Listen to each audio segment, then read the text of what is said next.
Let's go shopping.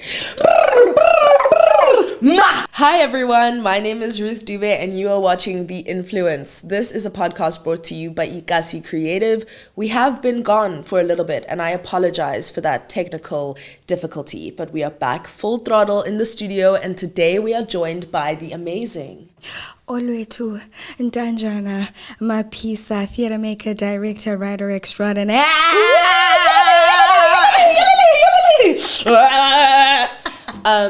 That's really valid and real. Real. I mean, you have to. Yeah. You know, like, get to know. Yeah. And get into it. Exactly, because that's Oscar winner to you. Like, that's you don't Academy know me yet, Award but winner. you will soon. Exactly. Do you want to tell me a little bit about why you are in this profession? What's going on?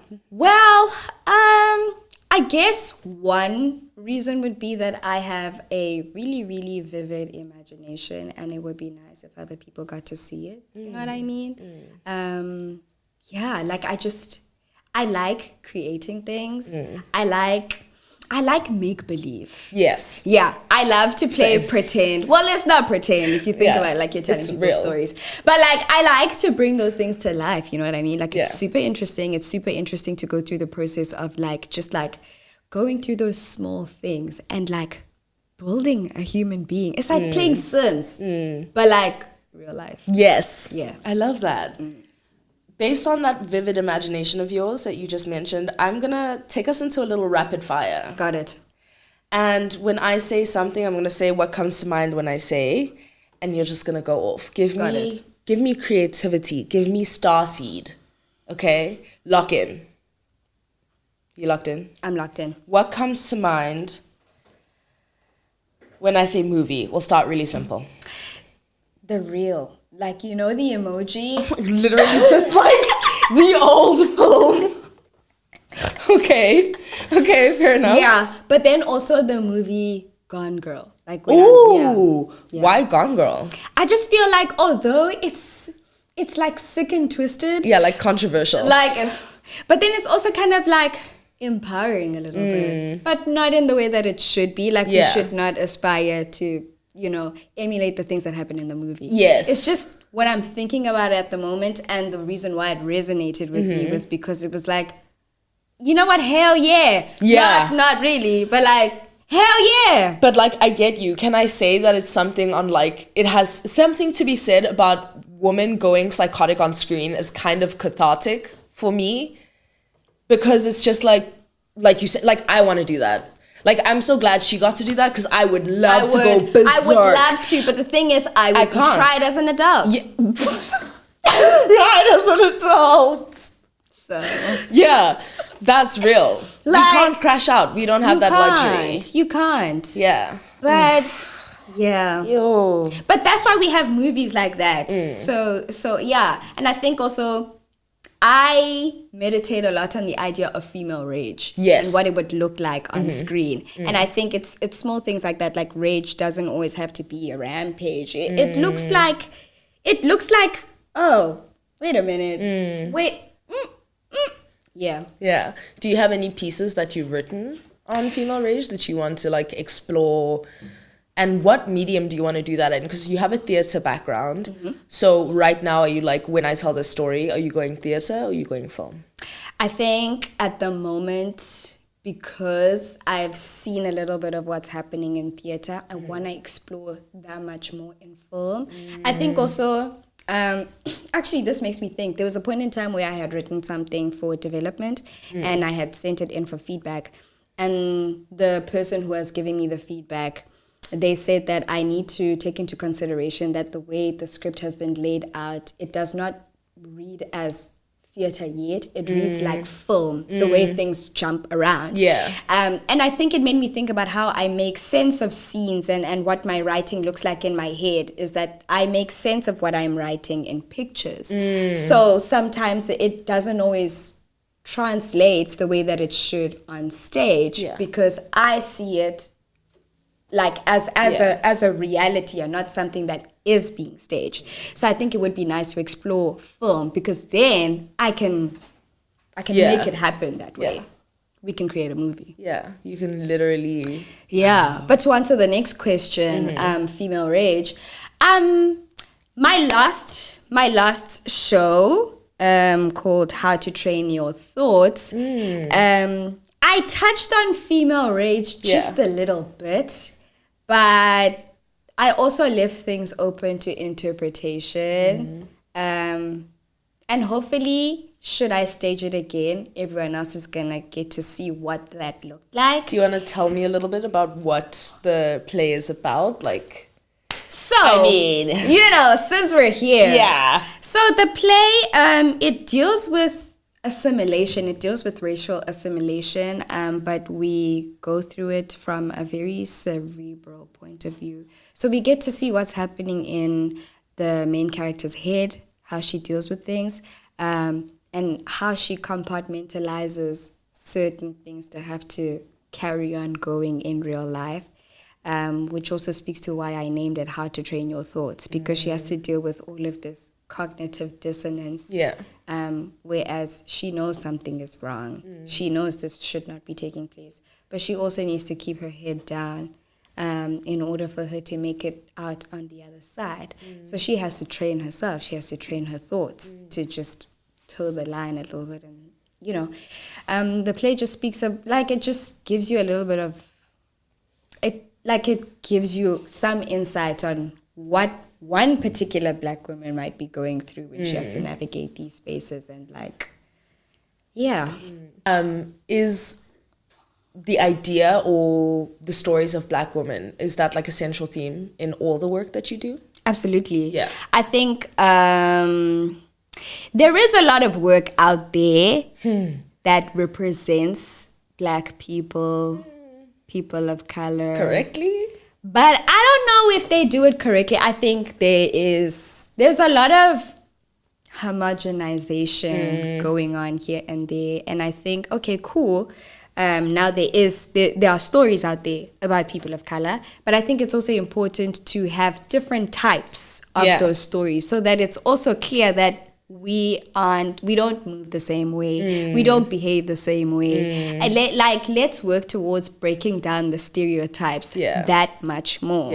So I think my play goes into that a little bit by seeing things from the main character's head. We get to see that we stumble, we get anxious about things, we think a lot before we do certain things, and that's probably also because we have to train ourselves that much more in certain spaces. To literally assimilate. Exactly. And I think sometimes that is overlooked because for a number of reasons really. But I think acceptability politics and the fact that we have to endure pander to a certain audience and assimilate in that way to do that, especially as creators ourselves. That is very, very relatable. So please put it on again so I can come see. Coming soon. We also just need to get the funding on the roll, because that's also a huge issue in the art space, is that, yes, we have the work, but do we always have the money? How does that feel? Especially because I know in a lot of African families doing theatre and art, and your mom's a nurse, she's a very serious lady. How did it fare when you were like, I want to tell stories? Funny enough, she didn't have a problem with it. Really? I think it was also because from way back when, I always had a flair for the dramatic a little bit. But it's funny because I was more devastated about my career pivot more than anything. Really? Growing up, obviously I wanted to go into the arts. I was like, I want to be famous, I want to be this, I want to be that. And then at some point, I just solidified the idea that I wanted to go into fashion. And that was where I was at, for the longest time. Then I got into high school and I was like, actually, the sciences. Oh my God. Whoa. You were having so many career changes all at once. I was like, actually, hold on. Who's one? Hold on. Because I think, although I was like, yes, I want to be a fashion designer for the longest time, I had a huge interest for, things pertaining to life in general, biology and all of that good stuff. And then when I got to grade 8 and 9, I was like, actually, yeah, something in the sciences. And then I got to grade 10, and I had my first class in bio. And I was like, and we were doing the skeleton. We were learning about the skeleton. And I was like, medicine. God. Medicine. You're like, I want to cut someone open. That's what I want. And fix the problem. And then I remember that was just what I was on all the way through, to a point where, you know, in high school they make you do this thing where you job shadow people for like life orientation or something like that. And so I job shadowed my mom because I was like, med school, hospital, duh. And so I went in there, and there was a day, that specific day where I went into job shadow, I was so bored in the morning because they just left me with the receptionist and I was doing the admin stuff. But then I think around lunchtime they were like, okay, we're going to take you into the theater. Ooh. Plot twist, when we got to the theater, we were dealing with this patient who had to they had to dress their wounds. Yeah. And like so much happened. Because then apparently like the wound had like gotten infected. Oh my God. And it was a whole thing. So now people were running around because they were like this guy, amputee, like it's about to be rough right now. It was a whole thing, trigger warning. There was like maggots and all of that good stuff. No. And I was like, and the entire ward was in a frenzy. That's insane. And I was like, the one day you go to intern. The one day I get there, this is what happens. It was like that episode of Blackish where Diane is the child, and she went to work with her mom, who was a doctor, and they got there and someone had like an axe in there, whatever. And she was like, that's what I want. And I remember when I saw that, when they were like dealing with this patient, and they were like, the smell in the ward. There's a child in the ward. Get her God, out. This is crazy. And I was like, this is what I want. This is what I want. You were like, I love the chaos. I love the chaos. This is what I want. Oh my God, that is insane. And then like halfway through to matric, I joined the drama group. Of course you did. We didn't do drama as a subject, so I joined the drama group as an extracurricular. And I remember I had auditioned for it, the role, and I didn't get it. But then they said that they want me to come in to co-write because they liked the original piece that I auditioned for. And I was like, slay. And then afterwards, we went in to read the script for the first time before I got in to edit things. And I was like, wait a minute, I've got goosebumps. Wait a minute. You're like, something special is happening. Something special is happening here. Yeah. And then I was like, and then we performed at some stage at the Artscape, and it was really, really cool because so many people came out to watch. Yeah. And like, when it was time to perform, it just felt like, I don't know, like I experienced this sense of euphoria. Yes, I was 100% like, I agree. This is where I belong. And then I decided there and there, I was like, actually, I'm going to go study drama. Like, that's what I want to do. I don't know enough about it. So it doesn't make sense for me to just go straight into acting. I'm going to go to school for it. Nice. And that's what I did. Well done. And now I'm here. Yeah. That's crazy. Yeah. And what are you doing here? Like, what is your goal now? You have this information. You have this knowledge. You've changed. You're here. What are you doing? What's the vibe? Like, what's going on? Like, now more than anything, I think it's a whole lot of trying to establish myself as a maker, as a creative. Are you independent? I'm independent at this stage. But I think also being independent is stressful because it's not the same as being contracted with a specific company when you know certain things are taken care of. 100%. You know that you have an accounts person. You know that you have a producer that is meant to deal with certain things. You have to do all of that yourself. So if you want to put on a show, you know that you have to raise the funds in advance. You know that you like... And if you're the one writing and like everything you're doing yourself, casting. You know that you have to be the intimacy coordinator. You know that, and that means you have to do the work. Yeah. Like you have to try and find courses within your budget to make that happen. You have to read the books. You have to make sure that you're approaching things from the lens of how you would have liked to be treated. 100%, yeah. You have to make sure that like you have to be aware of the fact that you are in a position of power now, Yes. and you're going to be working with all of these people, and they're going to be looking to you. You have to be And responsible. You have to be responsible, and you have to be sure about what it is that you want to establish here. Yeah. And for me, a big thing as a director, as a producer of any capacity, I want to make sure that people are empowered when they've worked with me. But that's not easy. So you have to make sure you do the inner work to make sure that you're the best kind of leader that you can be for yourself. And I made that decision because they had been experiences where I was like, you know what, I don't feel held. And I knew that I did not want that to be something that I repeat for anyone else, because those experiences absolutely change you. 100%. And some people decide, actually, I'm not coming back into the entertainment space. Yeah. Because I it's had a that lot. experience for sure. Yeah, I was on a Netflix set. And when I got there, I was like, oh my God, wow, yeah. And then all of a sudden there were cents in my bank account and nothing else was coming in. And now everyone on sets is running around and some people are not very nice. And now there's harassment going on. And when I say to production what's happening, everyone else on set is like, well, you shouldn't have said anything. And I'm pretty sure I signed an NDA, so I won't say what, where, who, or when. But it was not a good experience. It was like being worked to the bone 24/7, 14 days a week. Like, it's insane. And yeah, no, I think it really affected my mental health. And at that point, I was like, I don't think I will ever be on set ever again. Genuinely, I was like, never, ever, ever, ever.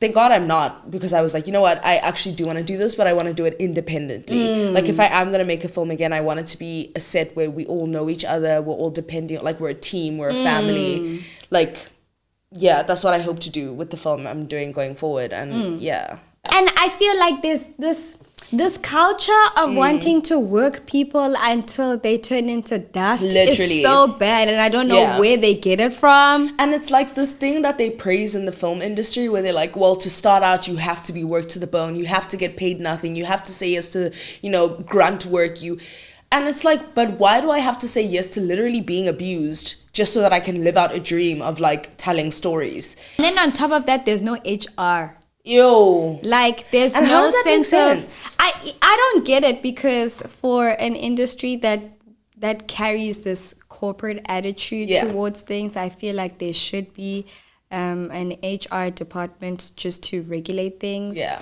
I feel like a lot of people have an issue with that. Like, it is a genuine concern all across the board that there should be some sort of something happening somewhere, because people are being exploited. Like, and I think it happens in film, in theater.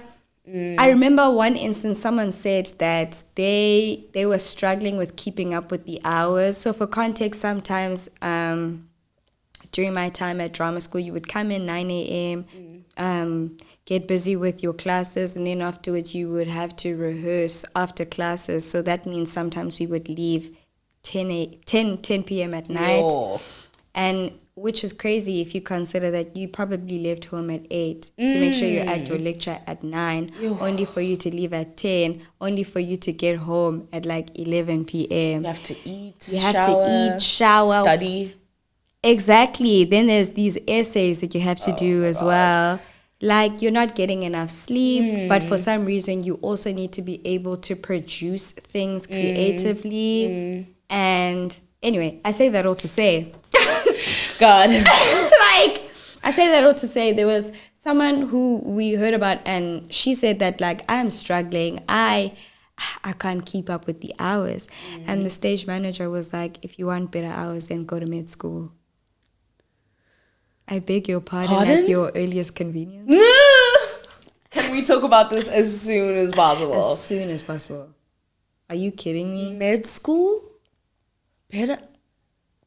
And let's break that down for a second. Sir. Like, let's consider how hectic med school is. And you're expecting me to do more. If we paint the picture. Gosh. If we paint the picture, you're saying that what they do at mid school is it's fine. It's Yeah, within it's okay, reason. yeah. Like it's doable. Yeah, like it's necessary. You want me to do more than what they are doing.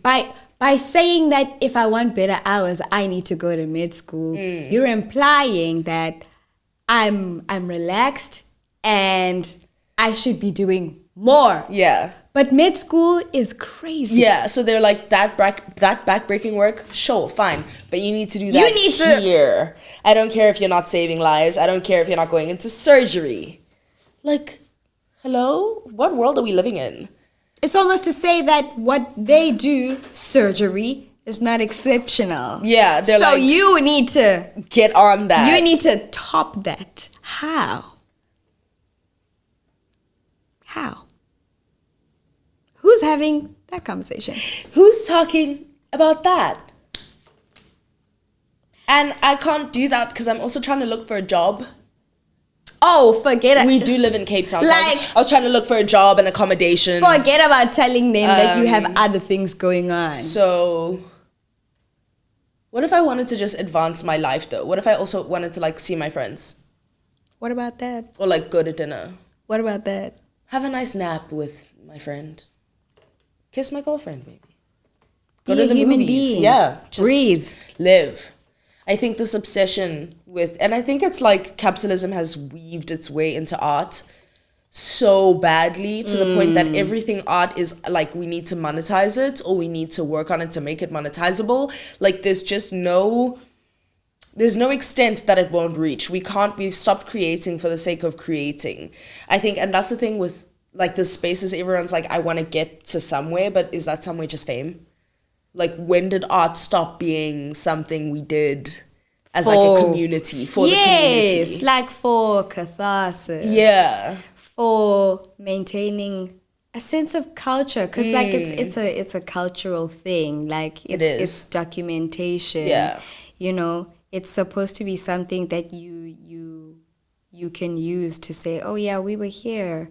You know, things like that. Yeah. Where now it's just become this rat Sensational. race. Yeah. For money and power, and I think it's really sad because it really puts people off on pursuing it. Yeah. Because not everyone makes it because the working conditions are just Despicable.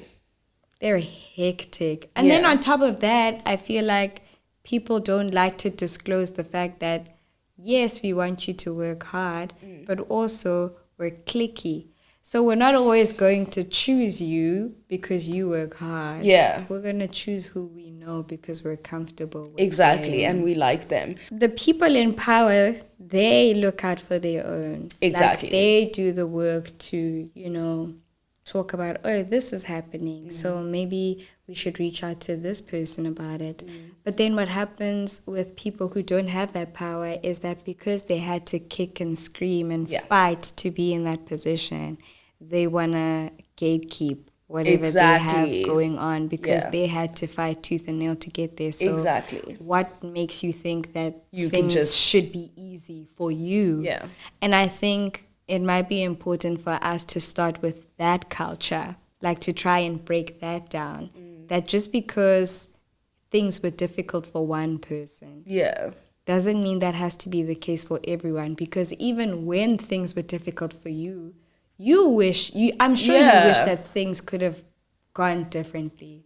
So why not be the change then? Like, why not contribute to the change? You know what I mean? And there's so much space in the industry for people. I think they have that mentality because they're like, this is my space. I could be replaced in just a day. I'm desperate for this work. But like, if we think about it, there are so many people who need hands for projects, who need minds, who need, I think the main thing is, again, it's that chasing the fame. If you really looked at it and you were like, I believe in this story, you would have so many jobs. And probably, you can go job to job and get a decent pay. Or if you need to have a side job while you do it, I think we're all fighting and striving for this thing to happen where we just suddenly make it. And then we forget about like, let's make art because it changes the world. Because when people know about it, when like normal people know about it, that's when the collective change happens. Exactly. When we make things to foster conversation Exactly. around difficult topics, Yes. that's when we start to see and feel that the wheels are turning. And I feel like it might be a thing of somewhere along the line, the vision gets lost. But we know that in some places the vision is getting lost. So I think it's up to us to reintroduce the vision and do our part in whatever capacity to contribute to what needs to be done. Yeah. To wrap it up, because that was a beautiful conversation. And I think I really enjoyed... God, we just went into so many things. I can't really sum up what we said. Well, we spoke about how... Yeah, you do it for me. So we spoke about how, it's important for us to consider how to make, the film and performance spaces accessible. A little bit more accessible and also just a little bit more... Diverse and also more... What's the word I'm looking for? Like more hospitable, comforting, like more personable. Like a space where people know that they can work there. Like it's safe. A safer environment for people to work in because you aren't working with machines. And also, just the idea that you don't always have to know where it is that you want to end up. But it's okay. Like, you can find out along the way. Yeah. You can. Will you tell me your 5 favorite things about this week? 5 favorite things about this week? Okay. Yesterday, I cooked for the first time in like 3 months. Oh, slay. So, yay for me. Yeah, big. Because things have been so hectic. What's another one? I'm studying again. Nice. So, I really like the lectures. So I've really enjoyed the lectures for the week. We were talking about social justice. Yay. Yes. Like, super. Like, so that's 2. 3. Yesterday, I had a chicken and mayo panini. Oh, yum. Which was fab. That's a little joy. It was fabulous. I loved it. Okay, 2 more. I'm forcing you to be positive. Like, enjoy your life. Like, to be present and actually consider what it is that you're going through and not be on autopilot. Exactly. 2 more. Yesterday, I looked really cute. Like, I was matching with my handbag. Ooh, which is really I love nice. that. It was really nice. So that's 4. 5. Oh, I had left my AirPods in class, but then one of my classmates, they took them and they were like, you know what, I'm going to keep this safe. That's and then amazing. I got them. That's incredible. I got them and now I can listen to Doja Cat on my way to class. I think that is the biggest, that was the biggest, hope for humanity little moments. I think community. And I think that's the note that we should end this podcast on is there's little hope like that. There are people out there like that who are going to have your back like that. There are people who are going to open up the doors for you. And I think we need to go out there and just create for creation's sake and make art for art's sake and to connect and to foster conversation. And pay it forward. And it's okay. Pay it forward because if you endorse paying it forward, someone else is going to pay it forward. And then you're going to be on the receiving end of the paying it forward. And then you're going to help someone else pay it forward. So, duh. Yeah. Thank you so much, Olwethu, for having this conversation with me. As Thank always, you have been lovely and amazing. Okay, maybe we do a little part 2 sometime later. Coming soon. Watch our respective works. We've both got work out there, art, films, shows that we've got going on. So we're going to use this to plug ourselves. Please use this opportunity to plug yourself in the comments of wherever you see this. Tell us what you're doing. Tell us what page to support. Let's all make a community and support each other. Thank you guys for listening and watching. Have a wonderful day and weekend and week and whatever further. Mwah, and see you next time. Yay!